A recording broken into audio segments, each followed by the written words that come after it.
The Midlands is certainly no stranger to new developments. As subdivisions pop up, we are now learning how local utilities are preparing for all the growth, and now we're finding out how the water quality at your home could be impacted. News 19's Josie Frost tells us more.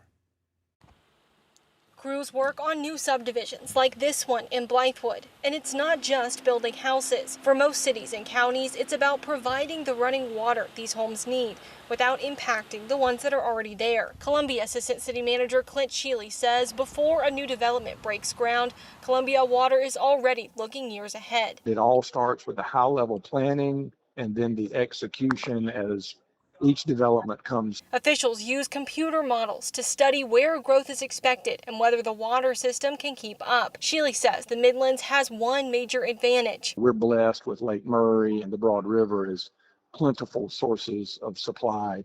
We're really fortunate there that, even though we've been in a drought condition here up until recently, we're not challenged in terms of supply. When developments are built outside city limits, developers typically pay to extend water and sewer lines. But Columbia Water may choose to install larger pipes if it expects more growth in the area. It's one thing to have the source of supply and the treatment capacity, but then you've got to get it from point A to point B. And that's where a lot of the strain comes. It's vital work. Sheely says if the water infrastructure for these new developments is not planned well, it can affect water pressure at those homes, reduce the flow to fire hydrants, and cause poor water quality.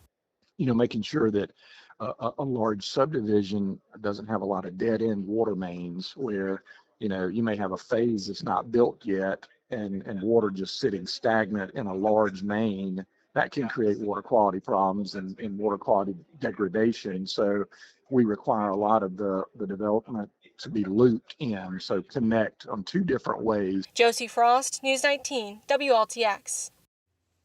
Well, Sheely also added that the developer has to pay for certain lines added in order to provide water. He says that helps protect the existing water customers from rate increases.